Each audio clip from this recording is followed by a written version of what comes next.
¿Ya podemos empezar, doctores?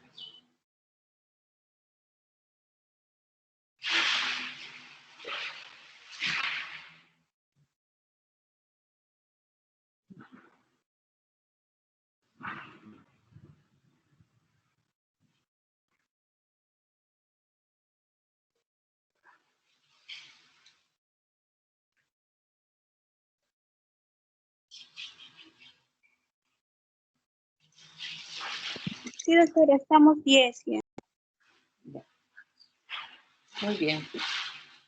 Ok. Buenos días, doctores. Hoy día nos toca la clase de delirio, que es un síndrome geriátrico, el cual debemos recordar que es un estado de obnubilación de la conciencia, asociado básicamente a problemas de atención frente, obviamente, a los estímulos ambientales. Es un trastorno agudo y se considera un síndrome geriátrico.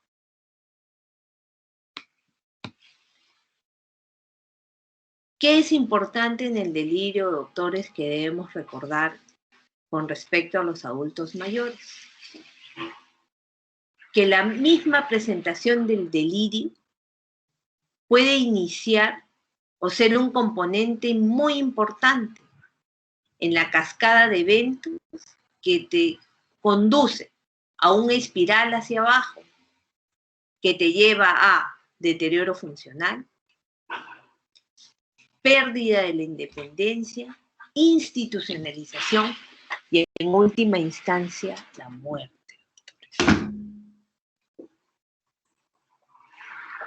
El delirio puede afectar aproximadamente hasta un 50% de los pacientes hospitalizados.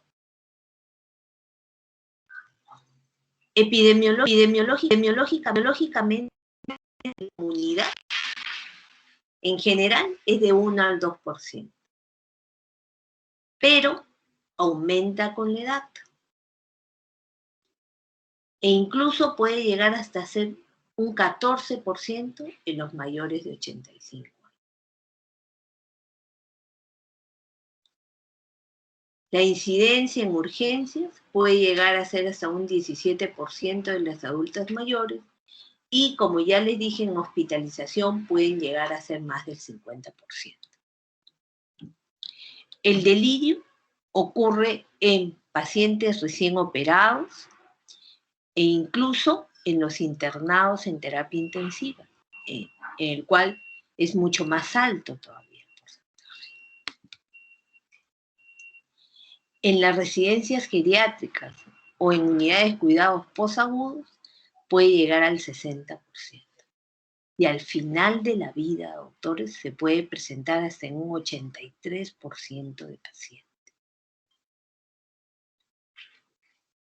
La mortalidad al año está asociada a un 30-40% de los casos.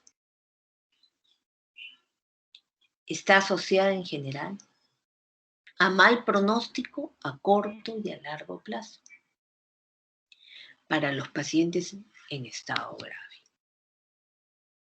Fisiopatológicamente, ¿por qué se produce el delirio? Porque hay relación con el cortisol, con la presencia de mediadores inflamatorios, especialmente interleuquina 2, 6 y 8, y con problemas a nivel de neurotransmisores. Dentro de ellos, ¿cuál? Acetilcolina. Hay disminución de acetilcolina y aumento de dopamina.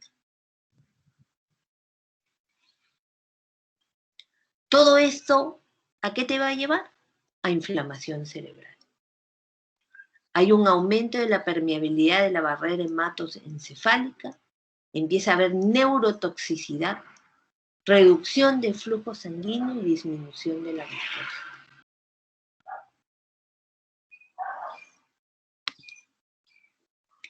Pero ¿cuáles son los factores de riesgo para que un paciente adulto mayor hospitalizado pueda presentar delirio? Cintia, ¿puedes ver ¿ves bien mi pantalla?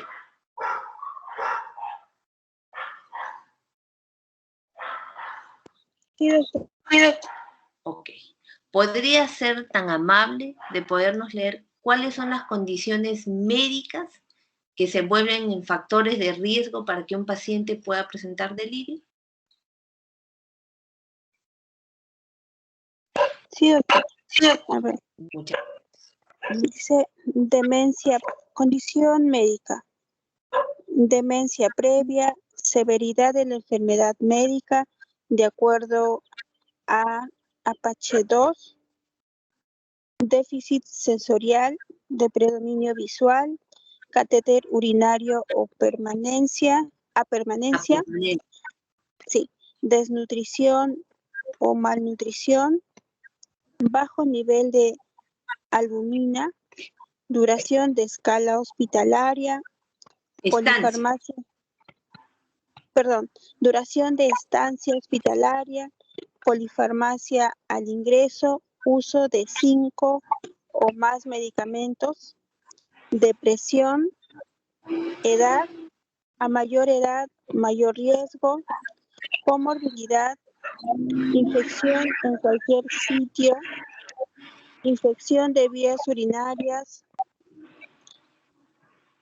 uso de medicación de alto riesgo, al ingreso narcóticos, neurolépticos, benzodiazepinas, disminución de la capacidad para realizar actividades de la vida diaria. Inmovilidad, elevación de urea, desequilibrio hidroelectrolítico, hiponatremia, hipernatremia, irrelación de urea y creatinina alterada, bajo nivel de hematocrito. Muchas gracias, Cintia. Rutito, ¿serías tan amable de leernos cuáles son las condiciones quirúrgicas o perioperatorias que se convierten en factores de riesgo para el desarrollo de delirio en un adulto mayor? Claro, doctora, ¿me escucha?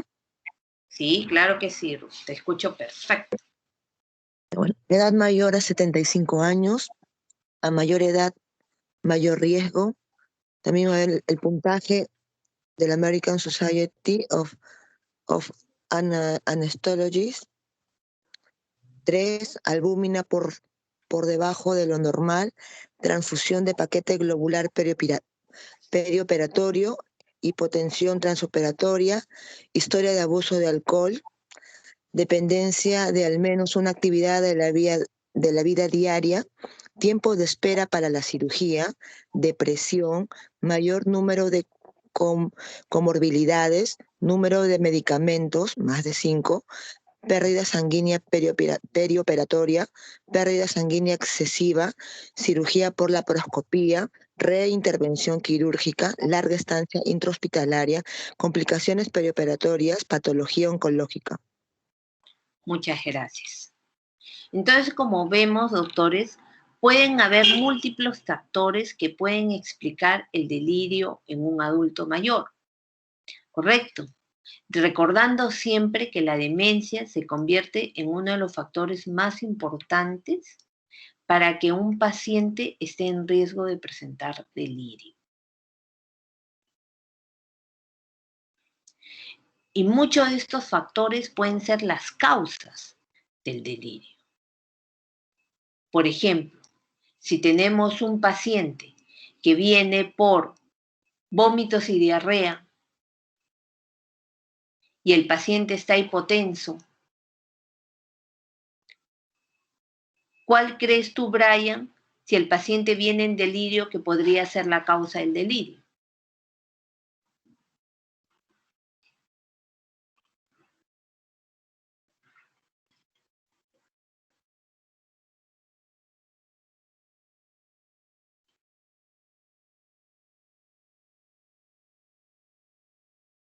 Sí, doctora.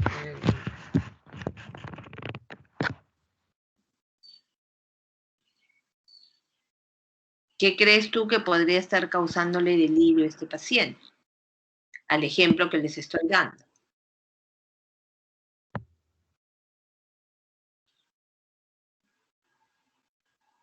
A la,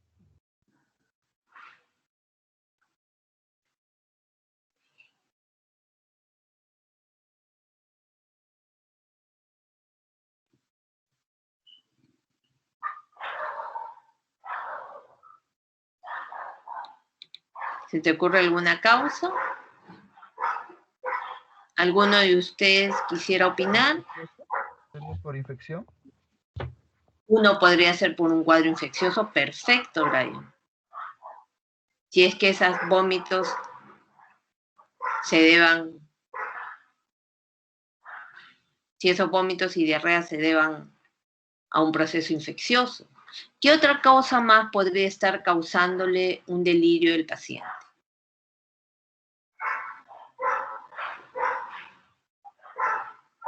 Si ya entendimos que es un estado de confusión aguda.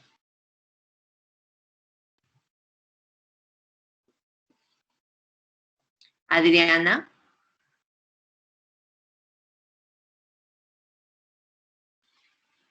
El desequilibrio hidroelectrolítico que puede causar el vómito y la diarrea. Claro que sí. Un desequilibrio.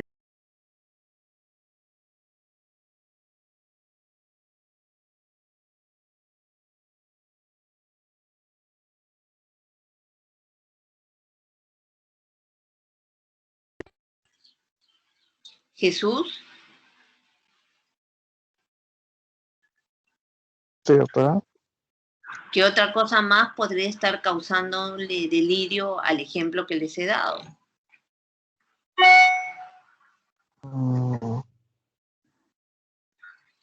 De repente, un problema urémico podría ser asociado ¿Perdón? por este desequilibrio urémico.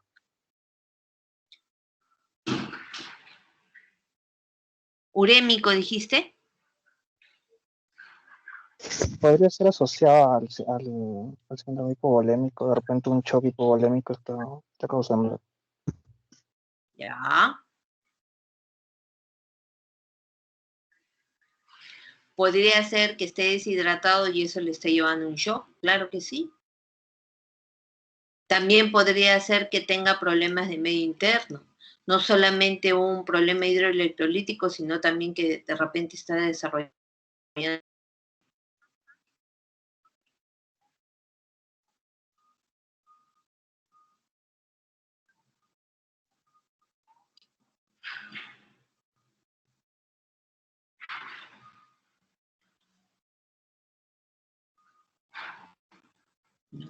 Ahora, si ha tenido vómitos y diarrea, también puede ser que se haya aspirado.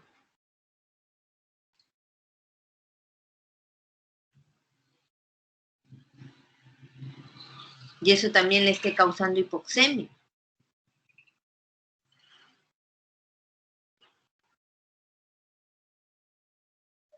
¿Se entiende el ejemplo, no, doctores?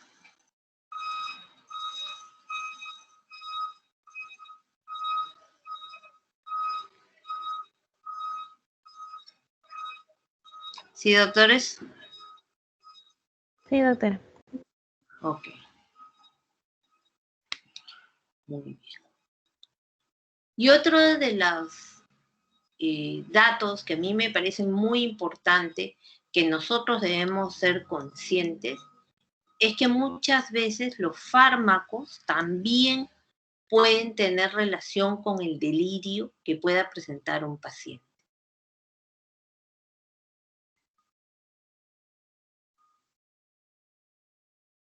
A ver,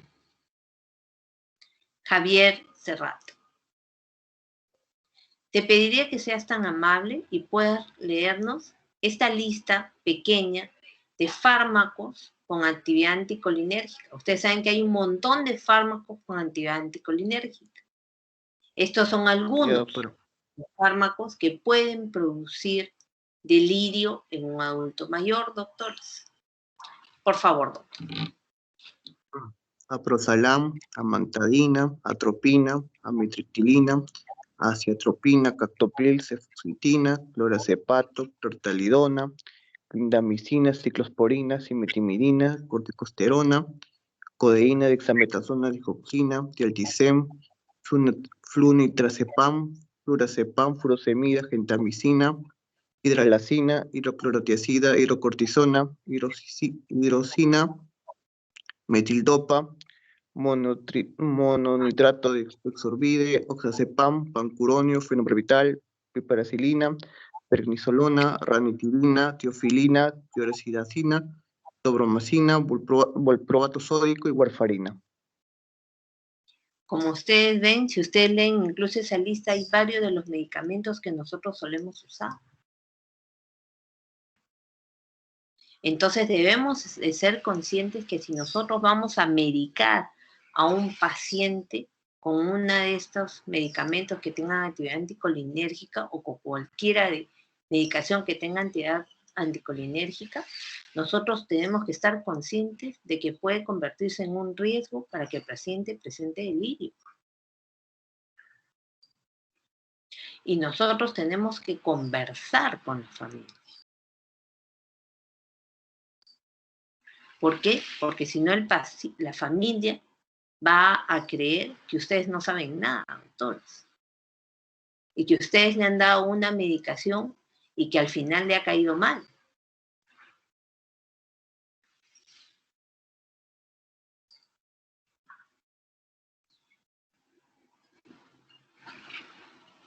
Entonces, ustedes tienen que leer sobre medicación. Están en la obligación de leer sobre medicación. Ustedes tienen que saber que si, por ejemplo, el paciente tiene trastornos del sueño y le dan Apersolam, ustedes tienen que advertir a la familia.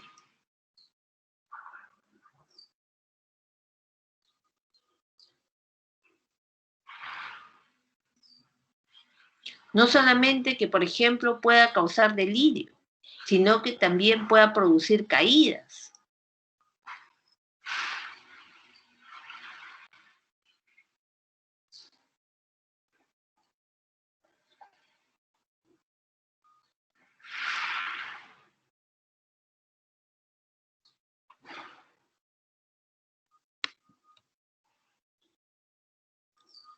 ¿Cómo puedo yo diagnosticar delirio?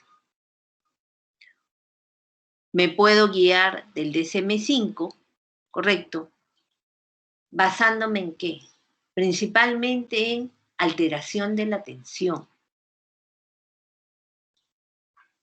Que recuerden que es básicamente la disminución de la capacidad para centrar, mantener o dirigir la atención. Y de la conciencia, donde ya tú no eres consciente de tu entorno. Esta alteración se presenta en un corto periodo de tiempo y es fluctuante durante el día. Por eso es que muchas veces los médicos no diagnosticamos delirio, doctores. Porque cuando nosotros estamos conversando con el paciente está coherente. Por eso es que nosotros cuando pasamos visita también tenemos que preguntar al familiar, ¿y cómo pasó la noche el paciente? O preguntarle a los vecinos, ¿no? ¿Qué tal? ¿Cómo estuvo el paciente durante la noche? Una alteración cognitiva adicional, que puede ser un déficit de memoria, alteración del lenguaje, una alteración perceptiva. Pueden tener ilusiones, alucinaciones. Y obviamente demostrar a través de la historia clínica y del examen físico o del laboratorio que esta alteración es un efecto fisiológico de una enfermedad médica, una intoxicación, una abstinencia o es multifactorial.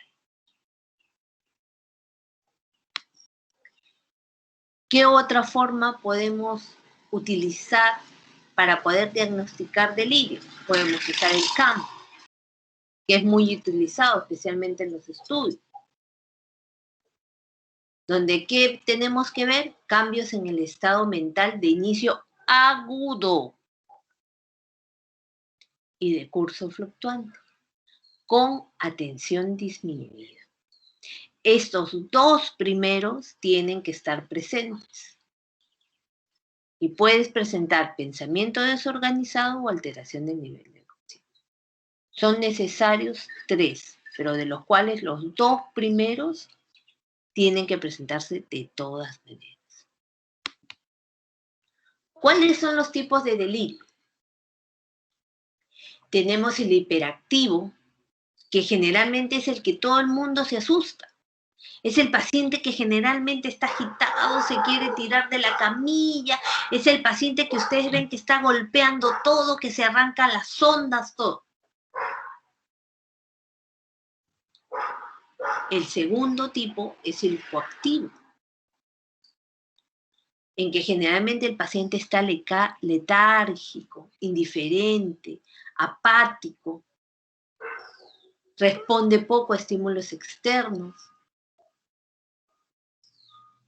¿no? Y el tercero es el mixto.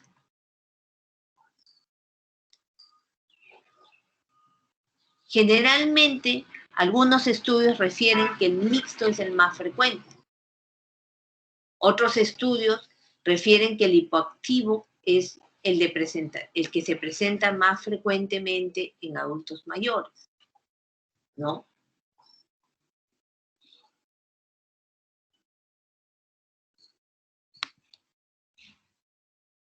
El delirio en el adulto mayor, la causa más frecuente es multifactorial. Pero ¿qué complicaciones me puede traer el delirio? Infecciones respiratorias, úlceras por presión, que se ven más en los delirios hipoactivos, mayor deterioro cognitivo, caídas, se ve más en el hiperactivo, deterioro funcional, dependencia, incontinencia y muchas veces la muerte.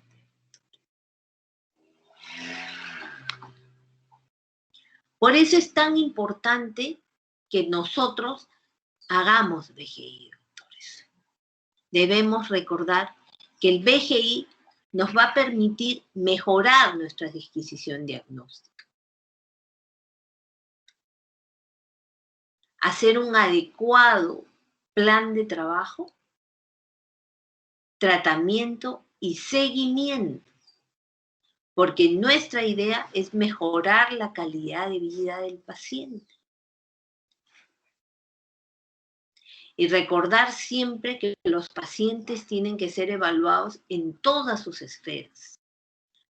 ¿Por qué? Porque todas van a estar relacionadas. Como siempre les he dicho a mi grupo, hasta si tiene dientes es importante saberlo. Porque nosotros tenemos que indicar hasta la dieta que siga nuestro paciente.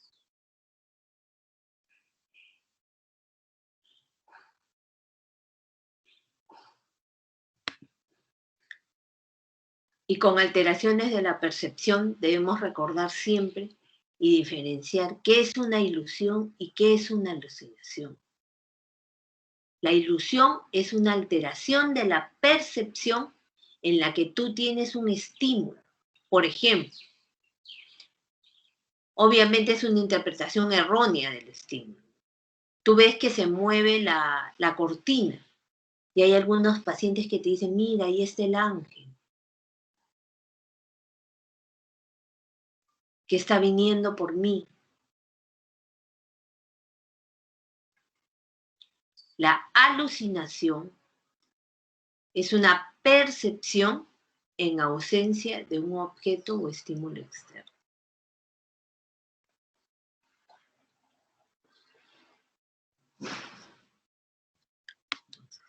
¿Qué estrategias puedo utilizar para prevenir el delirio?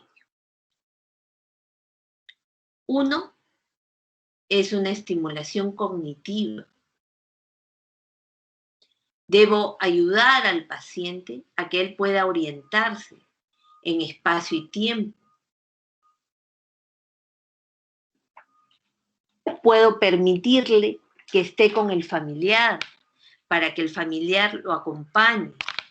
Si, por ejemplo, es de día, abrir las cortinas para que entre la luz, por ejemplo.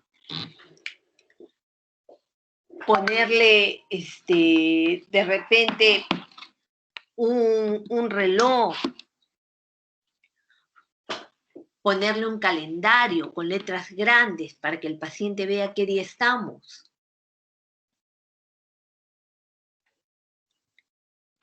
Si el paciente tiene deprivación sensorial, auditiva o visual, ponerle sus lentes, ¿no? Pedir que traigan sus audífonos. La movilización precoz, doctores. Hay que tratar que el paciente pueda movilizarse prontamente. Mientras más tiempo esté echado, mayores complicaciones puede tener. Revisar siempre la medicación, doctores. Todo lo que damos, todos los días tenemos que revisar.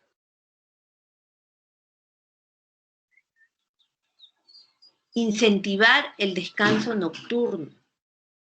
Tratar de evitar que, por ejemplo, darle medicación de madrugada al paciente. Darle diuréticos en la noche, para que el paciente no se esté despertando para orinar, por ejemplo. Hidratarlo adecuadamente. Vigilar su nutrición.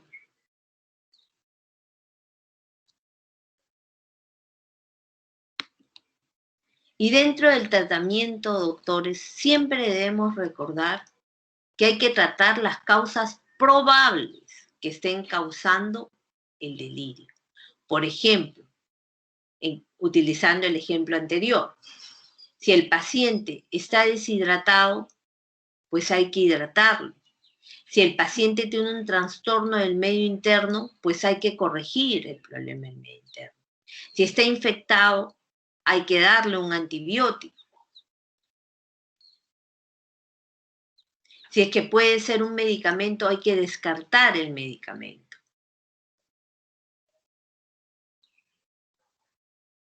O sea, lo primero es tratar las causas probables que estén causando el delirio.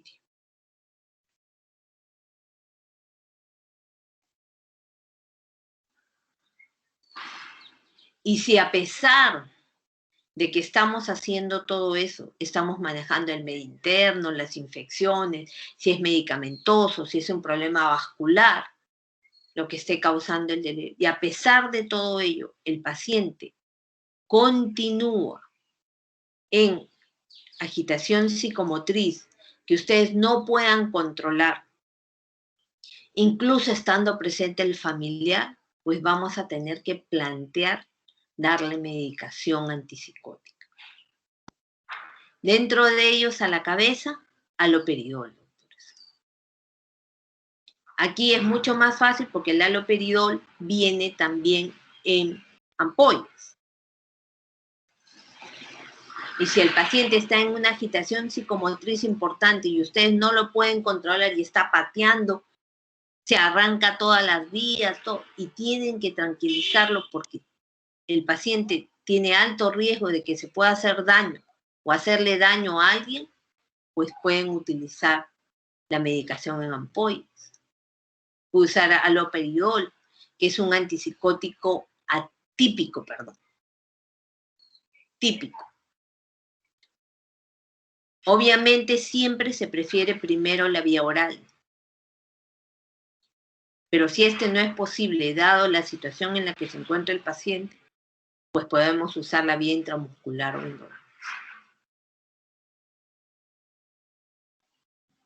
Otros antipsicóticos, tenemos risperidona, quetiapina, olanzapina, pero esos todos son por vía oral. ¿no? Ya, bueno, y la olanzapina también es intramuscular, pero es muy cara. ¿Qué debemos recordar siempre, doctores?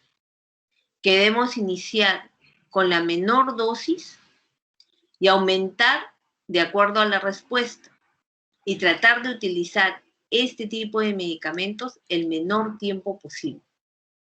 Estamos hablando de manejo de delirio.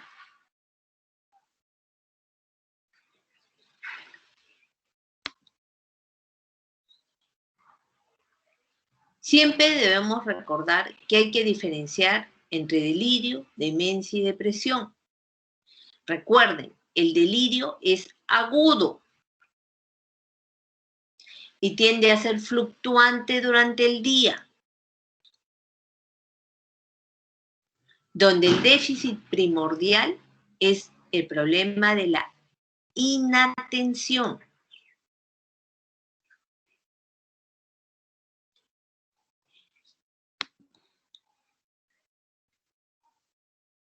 ¿Qué debemos llevar a casa? Que el delirio es un estado de obnubilación de la conciencia, que es agudo, fluctuante, con inatención y pensamiento desorganizado. El tipo más frecuente de presentación para el adulto mayor es el hipoactivo, pero como les dije, en algunas revisiones, cuando hacen en general, encuentran que el mixto es el tipo de delirio más frecuente.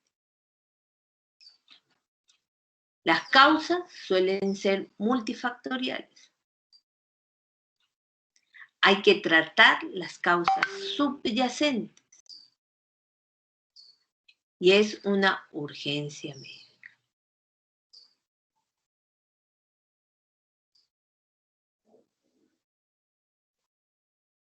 Nuevamente, cuando ven los tipos de delirio, encuentran que cuando ven hipoactivo, los más frecuentes que presentan este tipo de delirio son adultos mayores.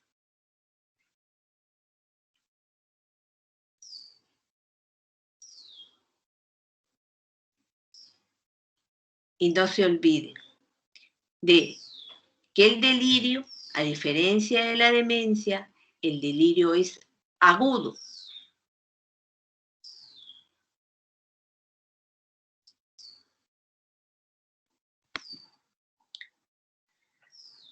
Muy bien, doctores, les voy a enviar una revisión para que tengan ustedes, para que ojalá les pueda servir y puedan complementar la literatura descrita acá y la literatura que ustedes están leyendo por su parte. No sé si tengan alguna duda.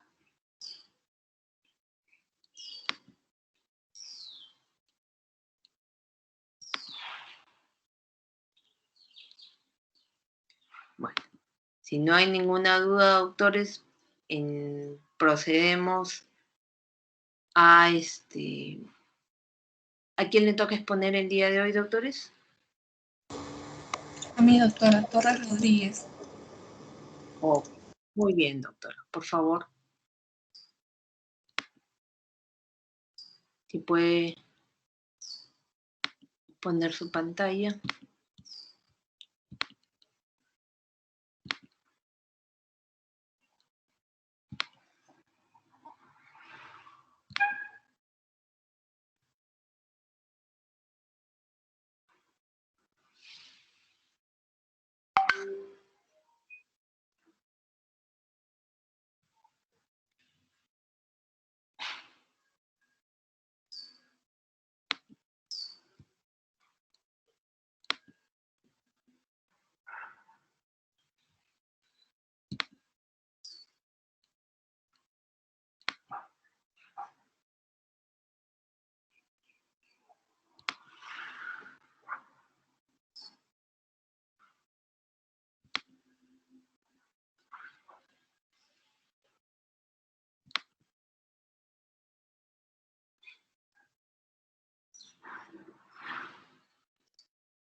Muy bien, doctora, soy todo oídos.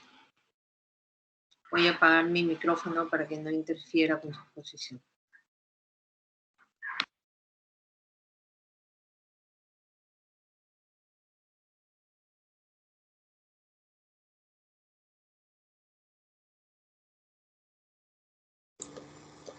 Bueno, buenos días, doctora. Compañeros, voy a hablar sobre la osteoporosis en el adulto mayor.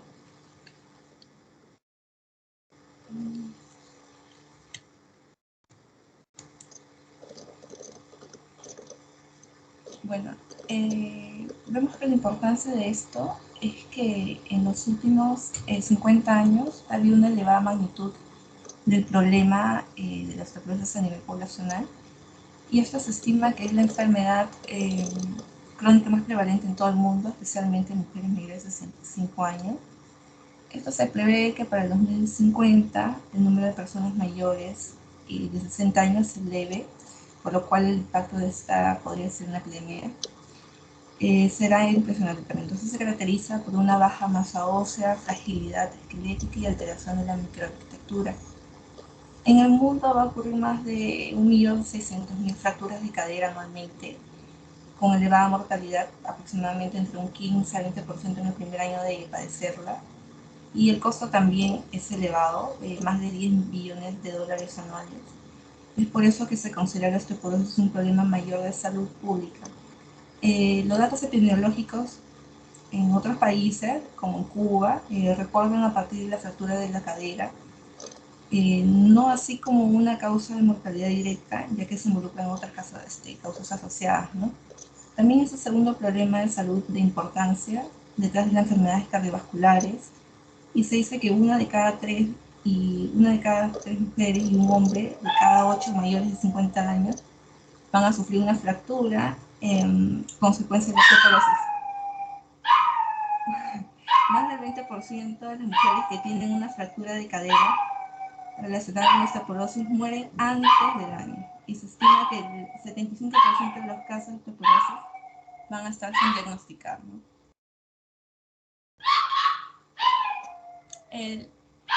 La definición de la osteoporosis es que, según la OMS, la osteoporosis es una densidad ósea inferior a 2.5 derivaciones estándar respecto al pico de masa de ósea media en adultos jóvenes, que es el score menor o igual a menos 2.5. En la osteopenia, densidad ósea entre 1.0 y 2.5 derivaciones estándar, por debajo del pico de masa ósea media en adultos jóvenes, menor de 2.5, menor del T-score y menor del menos 1.0. En la osteoporosis establecida, se dice que la osteoporosis es definida por criterios densitométricos más la fractura. Pero bueno, la osteoporosis va a ser definida en 1996 durante el Congreso Mundial de Osteoporosis en Ámsterdam como una enfermedad generalizada del sistema esquelético, caracterizado por pérdida de la masa ósea y por también el deterioro de la microarquitectura, como había dicho, ¿no? El tejido óseo. Va a comprometer la resistencia ósea y condiciona como consecuencia una mayor fragilidad ósea y una mayor susceptibilidad a las fracturas. Tenemos una fractura por fragilidad, bueno, que es aquella que se produce ante un trauma mínimo, pues una caída sin impulso, o así un impulso de sus propios pies, ¿no? Entonces, vamos a ver la clasificación. Tenemos básicamente la osteoporosis se va a clasificar en primaria, sin causa definida, o secundaria como drogas, movilización prolongada, hipertiroidismo o diversos tipos de artritis. Y a su vez la primaria puede ser posmenopáusica, que es la tipo 1, la senil, que es la presentación en mujeres mayores de 70 años, va a ser la tipo 2, y la juvenil idiopática. En la osteoporosis primaria, va a ser según el momento de vida en que se diagnostique, aparece espontáneamente, sin patología asociada que lo explique. Tenemos la involutiva, que es la tipo 1, va a ser asociada al déficit estrogénico en la mujer y androgénico en el hombre, y esto va a afectar fundamentalmente el hueso trabecular.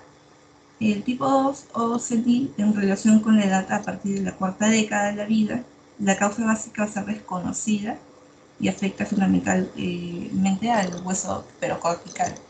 Luego tenemos la idiopática, Esta osteoporosis del embarazo puede ser, ocurre durante la gestación o la lactancia, la juvenil, ocurre entre los 8 y 14 años y cursa con remisión espontánea y no va a producir una deformidad permanente, ¿no? Luego tenemos la osteoporosis secundaria, que aparece como consecuencia de otras patologías. Tenemos las endocrinopatías, como el síndrome de Cushing, la insuficiencia gonádica con primaria y secundaria, el hipertiroidismo, la diabetes mellitus tipo 1, el hiperparatiroidismo primario. Luego tenemos los trastornos de balance de calcio, tenemos ahí la hipercalciuria, deficiencia de vitamina D, los trastornos genéticos, la estereogénesis imperfecta, talasemia, en las enfermedades gastrointestinales, la enfermedad crónica del hígado, la cirrosis biliar primaria, el síndrome de la malabsorción gastroctomía total. En los medicamentos tenemos los glucocorticoides orales o intramusculares a dosis excesivas, como de tiroxina, el uso prolongado de ciertos anticonvulsivos como la fenitoína y la heparina, otros trastornos también de afecciones como trastornos nutricionales, anorexia nerviosa, artritis reumatoide, enfermedad renal crónica, inmovilizaciones tanto generales o locales. Tenemos la epidemiología y la prevalencia. Las tasas, la enfermedad va a presentar una amplia distribución a nivel mundial y con prevalencias variables en diferentes zonas. En general, estas tasas se observan en población de sexo femenino y también en países del norte de Europa y también en Estados Unidos.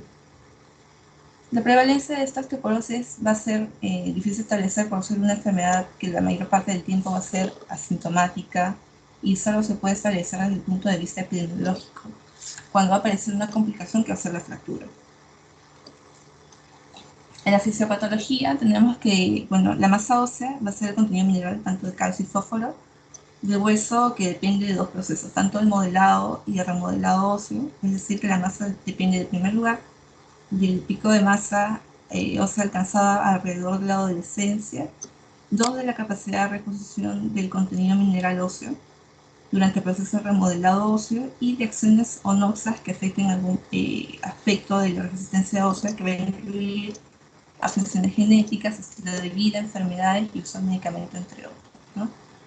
En el remodelado óseo tenemos que el mecanismo postpuberal que mantiene las características mecánicas del esqueleto va a permitir la sustitución y también reparación del tejido óseo deteriorado por hueso nuevo. Este es desarrollado por los osteoblastos y también va a intervenir en la homeostasis mineral, en el equilibrio ácido básico y también va a producir factores de crecimiento que van a favorecer la función de la médula ósea. Las causas principales que se verán más adelante también, de la osteoporosis es la disminución de niveles de estrógenos en las mujeres. Esa es en el momento de la menopausia, también la disminución de la testosterona en los hombres. En las mujeres, mayormente van a ser mayores de 50 años y hombres mayores de 70 que tienen un riesgo más alto de sufrir osteoporosis, ¿no? Aquí vemos, observamos también la incidencia de mujeres va a alcanzar su pico aproximadamente de 70 años, pero a los 50 vemos que es menor en los hombres.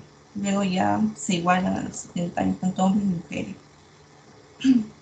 El pico de masa ósea se va a alcanzar alrededor de los 30 años de edad. En las mujeres la masa ósea se estabiliza por pocos años, luego en los cuales se inicia un periodo lento de pérdida ósea, ¿no? Que aproximadamente es 1 o un 3% por año, el cual se va a acentuar con el hipoestrogenismo, que va a ser propio de la menopausia, llegando a la pérdida ósea al 3 a 7% por año durante los primeros 7 a 10 años postmenopausia. Luego de este periodo, la pérdida de masa ósea va a disminuir de 1 a 2% anual, va a ser similar a la pérdida ósea en la premenopausia. Y los varones también van a perder masa ósea con la edad, es aproximadamente un poco menor, que es un 1% anual. Y los hombres van a ganar hueso cortical gracias al depósito de hueso perióstico y también por ende van a incrementar el área transversal y la resistencia al peso de sus vértebras, ¿no? Lo cual va a ocurrir aproximadamente a 75 años de edad, luego de lo cual esto se revierte y se va adelgazando la superficie cortical y va a empezar a presentar fracturas vertebrales. El mecanismo por el cual el adulto mayor continúa perdiendo masa ósea va a estar vinculado probablemente al déficit de calcio vitamina D, lo cual produce un hiperparatiroidismo secundario. Se sabe actualmente que a mayor edad la piel del paciente es incapaz de convertir el 7-dehidrocolesterol a colecalciferol, que es la vitamina D3, y esto se incrementa en aquellos pacientes que no se han expuesto a la luz solar. La radiación ultravioleta influye, como sabemos, en la síntesis de la D3, ¿no? Ello trae como consecuencia un déficit de vitamina D, y lo cual disminuye la absorción intestinal del calcio. Sí, a lo que había dicho, le sumamos que buena parte de estos pacientes no ingieren o no toleran productos lácteos, como intolerancia a la lactosa. El resultado final es una elevación persistente de la hormona paratiroidea, y lo cual va a incrementar la absorción ósea. También el hipoestrogenismo que presentan las mujeres mayores conllevan a una serie de alteraciones en los niveles de varias citoquinas que van a influir en la regulación de la masa ósea. Así, por ejemplo, mientras las mujeres menstruan, niveles normales de estrógenos, existe una disminución de la producción también de la interleucina, ¿no? Como la interleucina 1, interleucina 6 y también el factor de necrosis tumoral alfa, los cuales van a inhibir la apoptosis del estroclasto. Entonces, al disminuir los niveles de estrógeno, en estas pacientes se observa un incremento en la síntesis de esta citoquina, lo cual explicaría la mayor actividad también del osteoclasto. También se va a reconocer que los estrógenos van a influir en la síntesis del factor de crecimiento tumoral beta y también del factor de crecimiento insulínico, que estos van a estimular la función del osteoblasto, no solo del hipoestrogenismo, sino también de la edad avanzada, que disminuyen la producción de estas citoquinas, lo cual condiciona una pobre actividad del osteoblasto en este grupo, ¿no?, etario. También es interesante que actualmente se vaya reconociendo el rol importante del estradiol en mantener la masa ósea en el varón mayor, y estudios nos sugieren que los niveles bajos del estradiol en varones se van a correlacionar más con osteoporosis que los niveles de testosterona, ¿no?, los cuales pueden también estar conservados a diferencia de los niveles bajos de estradiol en pacientes con osteoporosis. Entonces, ¿qué debemos descartar en un adulto mayor con osteoporosis? Antes de asumir que se trata de una osteoporosis, debemos también descartar causas potenciales de osteoporosis secundaria, como por ejemplo algunos medicamentos de uso crónico que van a alterar la masa ósea, como son los corticoides, anticonvulsionantes, y también se debe descartar alguna neoplasia oculta, como el mieloma múltiple, que puede ocasionar la osteoporosis. Los factores de riesgo tenemos la raza blanca o amarilla, la historia familiar de osteoporosis, ser de sexo femenino, edad mayor de 65 años en mujer y 65 en el hombre, el sedentarismo, poco consumo de calcio en la dieta, el peso bajo para su estatura y también a su edad, fumar, el consumo excesivo de alcohol, el consumo excesivo de café mayor de 10 tazas, otros como el uso de ciertos fármacos como los glucocorticoides, quimioterápicos, antineoplásicos, la menarqueterapia y menopausia fisiológica precoz. Entre los factores modificables que podemos decir el peso, los individuos con menor índice de masa corporal, menores de 19, tienen menor densidad de masa ósea y son más propensos a la osteoporosis. La dieta, tenemos que la inadecuada ingesta de calcio es necesario. Sabemos que la dieta es necesaria para el metabolismo óseo normal, ya que condiciona el peso máximo de la masa ósea, ¿no? Luego también el déficit de la vitamina D. La deficiencia de vitamina D es poco frecuente, pues se garantiza con la exposición solar. En estilos de vida, el tabaquismo, que va a disminuir con la actividad osteoblástica del hueso y también la absorción intestinal del calcio. Pero el mecanismo etiopatogénico más importante es consecuencia de efecto antiestrogénico, ¿no? También tenemos el alcoholismo, que tiene efectos tóxicos directos sobre los osteoblastos. El consumo excesivo y crónico del alcohol se acompaña de malnutrición y caídas que son más frecuentes. También el sedentarismo. El ejercicio es uno de los elementos claves también en la prevención general de la osteoporosis. Cualquier ejercicio, basta con caminar media hora al día o 3 horas por semana, Luego tenemos el consumo excesivo del café, como habíamos hablado, la cafeína que tiene efecto transitorio sobre la calciuria. Esta va a incrementar entre 1 y 3 horas luego de su ingestión, pero este efecto tal cual no está comprobado, ¿no? Tenemos las dietas hiperproteicas. El bajo consumo de proteína generalmente se va a acompañar de menor masa muscular y también menor masa ósea, probablemente por reducción del componente proteico de la estructura ósea. Determinados tratamientos médicos, como el consumo prolongado de ciertos medicamentos que favorecen la osteoporosis, dosis iguales o superiores a 7.5 miligramos por día, por más de 3 meses, de los esteroides, los anticalcios, los antiácidos, las hormonas tiroideas, los anticonvulsionantes, los citostáticos como el metotrexate y otros, ¿no? Las enfermedades también, la diabetes, la hipertensión arterial, las enfermedades reumáticas, inflamatorias como la artritis reumatoidea, la úlcera gastroduodenal, la enfermedad pulmonar obstructiva, el asma bronquial, las hepatopatías crónicas, el trastorno de tiroides, la anemia. En el diagnóstico, primero es evaluación de la masa ósea, que es el mejor predictor de riesgo de fractura. Si bien uno pudiera diagnosticar osteoporosis con radiografías de columna dorsal o lumbar, sobre todo observando colapso del cuerpo vertebral, al observar la osteopenia radiológicamente, ya el paciente ha perdido aproximadamente entre el 30 y 40% de su masa ósea, lo cual es un claro índice de su baja sensibilidad para detectar cambios precoces de esta masa mineral. Por esta razón, se va a recomendar la densitometría ósea por sistema DEXA, que es absorciometría dual de rayos X, que sea el método ideal para la correcta evaluación de la densidad mineral ósea. Este método DEXA mide la masa ósea a nivel lumbar, a nivel de la cadera y también el antebrazo. A nivel lumbar se va a evaluar el valor promedio de las vértebras evaluadas, usualmente desde la L1 hasta la L4. A este valor puede ser sobrevalorado en caso de que el paciente tenga espondiloartrosis, escoliosis marcada, una calcificación de la pared aórtica abdominal o también de los ligamentos paravertebrales, ¿no?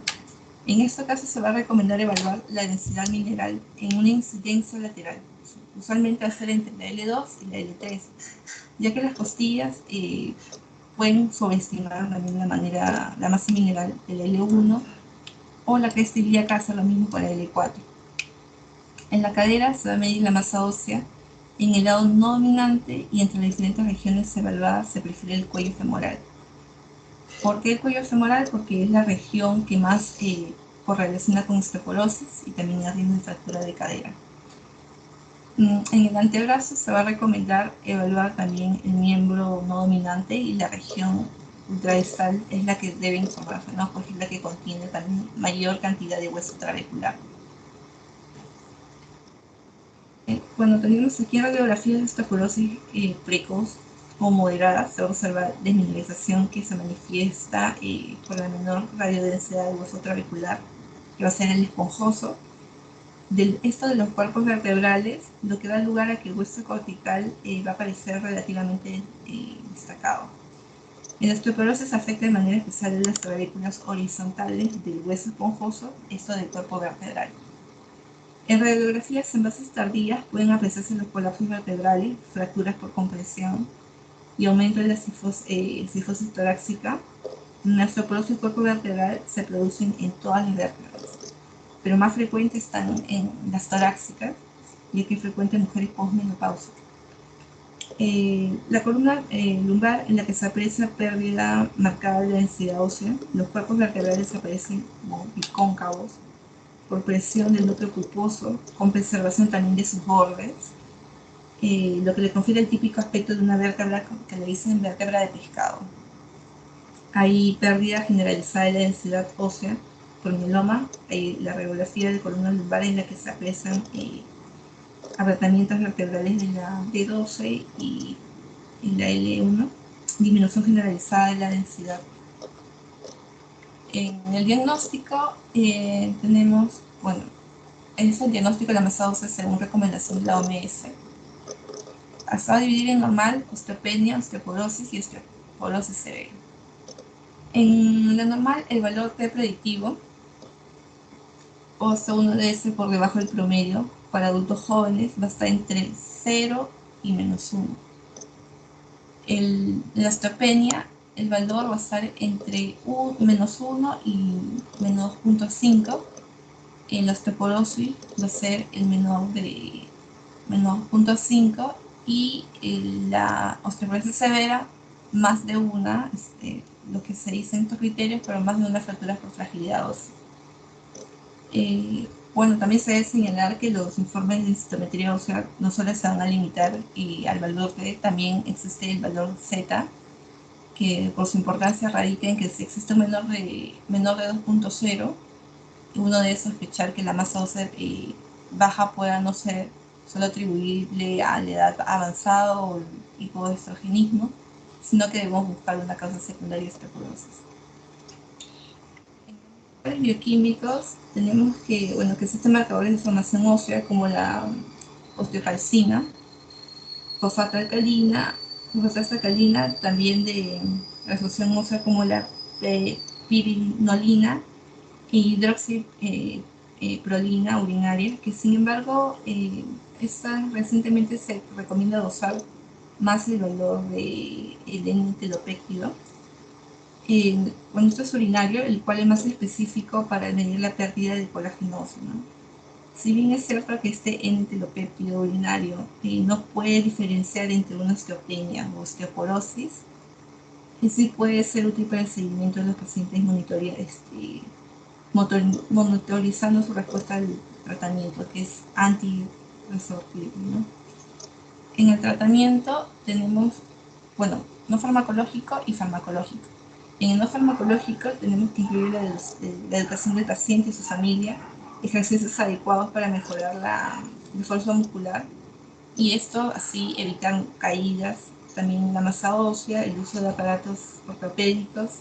En algunos casos también va a ser necesario para deambular mejor uso de aparatos ortopédicos.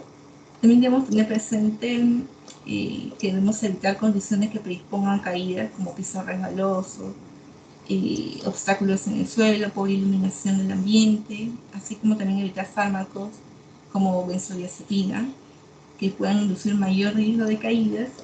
Y recientemente se ha reportado que el uso de almohadillas protectoras en caídas reduce el riesgo de esta fractura femoral post caída. También debemos recordar que debemos prevenir las caídas para así disminuir el riesgo de fractura, ¿no? En este grupo etario, más que nada. En el tratamiento farmacológico, las recomendaciones de la Fundación Nacional de Osteoporosis para el tratamiento de osteoporosis, ¿no? Todo paciente con valor T menor de menos 2.0 debe recibir la terapia antirresortiva, que incluye el bifosfanato, el anildonato, el risedronato, el ivandronato, la calcitonina. Los valores entre menos 1 y menos 1.5 y menos 2.0, más la presencia de unos factores de riesgo de osteoporosis, debe recibir tratamiento. El calcio y la vitamina C, los requerimientos de calcio elemental mínimo van a ser recomendados para varones y mujeres mayores de 65 años, son de 1.500 miligramos diarios. En cuanto a la vitamina D, se va a recomendar una ingesta diaria entre 400 a 800 unidades. En los estrógenos, tenemos que se reconoce que el uso de estrógenos en las mujeres posmenopáusicas incrementa la masa ósea. Y van a existir también diversos estudios que sugieren además una disminución en el riesgo de fracturas, sobre todo las no vertebrales.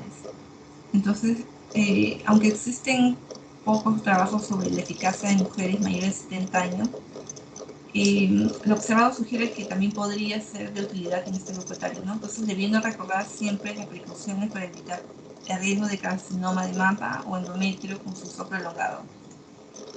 Es importante señalar que en mujeres posmenopáusicas se va a recomendar una dosis diaria de 0.625 miligramos de estrógeno conjugados de quino en mujeres mayores de 70 años. Parece ser que 0.3 miligramos diarios más el suplemento de calcio y vitamina D son suficientes para incrementar esta masa ósea y con menor riesgo que la dosis mayor usada en mujeres más jóvenes. Tanto presentación oral, parches, gel, estrógenos han demostrado también beneficios sobre la masa ósea.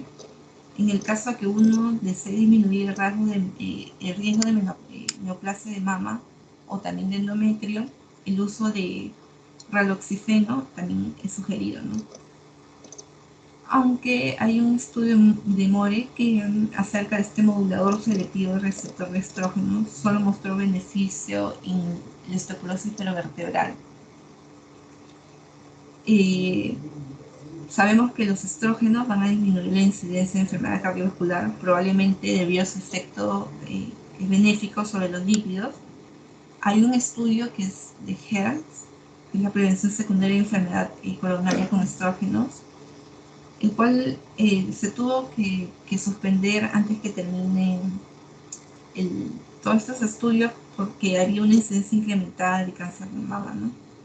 Eran mujeres que estaban recibiendo estrógenos más progestágeno y mostraron un aumento de eventos coronarios agudos. Y bueno, sabemos que este hecho que niveles de proteína C reactiva no disminuyen, sino al contrario, se van a incrementar con el uso de estrógeno, sería uno de los factores que pueden explicar este riesgo, ¿no? Luego tenemos los bifosfonatos, que pueden ser el etidronato de uso cíclico, el alendronato o risedronato, todos los cuales han mostrado no solo un incremento de la masa ósea, sino también eficaz en la disminución de las fracturas. Con respecto al alendronato, debe mencionarse que se ha mostrado su eficacia para disminuir el riesgo de fractura vertebral y también la no vertebral. Se hizo un estudio en el cual comprendió unas mujeres entre 60 y 85 años y sugiere que el uso de la dosis de 5 miligramos por día puede ser útil en mujeres mayores. Luego, el risedronato también se ha mostrado eficaz en osteoporosis, tanto vertebral como no vertebral. Sin embargo, un estudio que fue reciente no mostró eficacia mayores de 80 años. Y todos los bifosfonatos deben tomarse con agua, solo agua pura, en ayuna, para así tener una mejor absorción. Entonces, los principales efectos secundarios de esto van a ser los gastrointestinales, como dolor abdominal, náusea, diarrea, pirosis. La pirosis se puede prevenir si el paciente no se acuesta como mínimo durante 1 hora después de ingerir el medicamento, ¿no? La dosis de los bifosfonatos en el manejo de la osteoporosis va a ser el etidronato, 400 miligramos por día durante 14 días cada 3 meses. Del día 15 al día 90 se administra solo el cálcium y la vitamina D. El alendronato, la dosis es de 10 miligramos por día o 70 miligramos por semana. Y la dosis recomendada en osteopenia es de 5 miligramos por día. El risedronato, la dosis de 5 miligramos por día. La calcitonina, la dosis es usar 200 unidades por día, inhalación nasal, y aunque se pone en duda su beneficio en esta inhalación, existe un medicamento PROF que mostró su prioridad con respecto al placebo luego de 5 años de terapia. Aunque no solo para incrementar la densidad mineral y reducir el riesgo de fractura vertebral, un beneficio adicional es su utilidad también para disminuir el dolor severo que ocurre en una fractura vertebral. La parotormona también, que recientemente se reportó un estudio de mujeres con osteoporosis con una edad promedia de 70 años, en la cual la administración de esta parotormona subcutánea a dosis de 20 a 40 microgramos diarios durante 2 años, mostró que ambas dosis eran superiores al placebo, disminuyendo el riesgo de fracturas vertebrales y no vertebrales, ¿no? Con respecto al adulto mayor, el varón adulto mayor, en varones se acepta que, bueno, el valor de T menor a menos 2.5 también se ha utilizado para el diagnóstico de osteoporosis. En la actualidad se reconoce que los valores T menores de menos 2.0 se van a incrementar significativamente el riesgo de fractura ósea, que es el umbral de fractura, ¿no?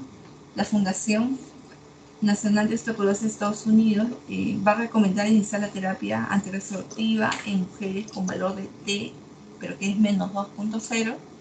Lo mismo puede aplicarse también para varones. El manejo no farmacológico incluye estimular el ejercicio, evitar el tabaco, así como el exceso de alcohol, al igual que las mujeres. También debe prevenir caídas. En cuanto al manejo farmacológico, las recomendaciones diarias de calcio y vitamina D son similares a los también indicados a las mujeres, de 1000 a 1500 miligramos por día de calcio y también a 400, 800 unidades al día de vitamina D.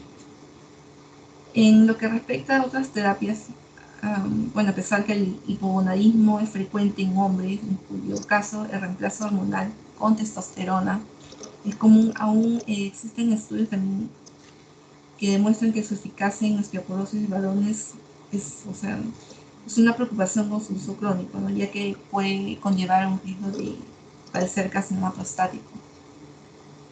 También existen otros trabajos que dicen que incrementan el nivel de antígeno específico prostático con el uso de testosterona, y también la administración continua va a estimular la hematopoiesis y puede inducir a la policitemia. Por lo tanto, en varones que son eugonodales con osteoporosis, el riesgo supera sus posibles beneficios, ¿no? Y por ende no se recomienda su uso. También los bisfosfonatos, como el epidronato, el alendronato y el bisedronato, muestran ser efectivos en la prevención de pérdida ósea y también las fracturas en hombres que están llevando corticoterapia crónica. En conclusión, el tratamiento del adulto mayor con osteoporosis requiere un manejo multidisciplinario, en la cual va de la mano del geriatra y el reumatólogo. Gracias, doctora. Bien, doctor. ¿Alguna pregunta, doctores?